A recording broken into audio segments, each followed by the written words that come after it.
আসসালামু আলাইকুম। আজকে আমি বানাবো সাবুদানার ডেজার্ট। তো চলুন রেসিপিটা দেখে নিই। সাবুদানা নিয়ে নিয়েছি, এখানে চুলায় গরম পানি বসিয়ে দিয়েছি। পানিটা গরম হয়ে গেছে, এই পর্যায়ে সাবুদানাটা ছেড়ে দেব।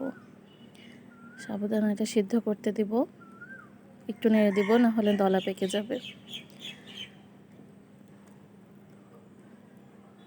এদিকে আমি আরেকটা চুলার উপরে দুধ বসিয়ে দিয়েছি। দুধটা ভালো করে ঘন করে জাল করে নিতে হবে। দুধটা অনেকটাই ঘন হয়ে গেছে, এই পর্যায়ে আমি পাউডার দুধটা ঢেলে দিব। পাউডার দুধ একটা বাটির মধ্যে নিয়ে সামান্য পরিমাণ দুধ দিয়ে গুলিয়ে নিয়েছিলাম। তো পাউডার দুধটা দিলে পরে যেমন ফ্লেভারটা বাড়ে, তেমন ঘন হয়, স্বাদেও বাড়ে। তো দিয়ে এবার নেড়ে নেব। এই পর্যায়ে আমি চিনি দিয়ে দিব। চিনিটা পরিমাণ বুঝে স্বাদ মতো দিবেন। সবাই তো এক পরিমাণে মিষ্টি খায় না, কেউ কম খায়, কেউ বেশি খায়। তো আপনাদের আন্দাজ মতো চিনিটা দিবেন। এদিকে সাবুদানাটা একবার নেড়ে দিব যাতে নিচে লেগে না যায়।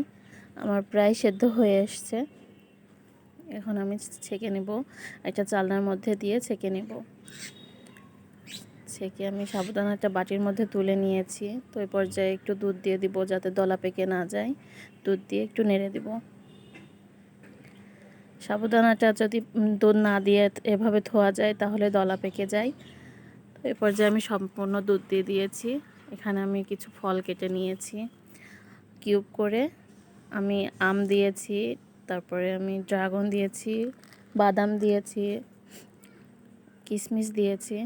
আপনারা অন্য ফল দিয়েও এটা বানাতে পারেন, কোনো সমস্যা নেই। আমি এখানে বেশি ফল দিব না আজকে, আমি এখানে আম আর ড্রাগনটাই বেশি দিব, কারণ ড্রাগনটা কালারটা অনেক সুন্দর করে, স্বাদও আসে, আর আম তো অতুলনীয়। আর এখন আমের সিজন, আম ছাড়া তো ডেজার্ট অসম্ভব।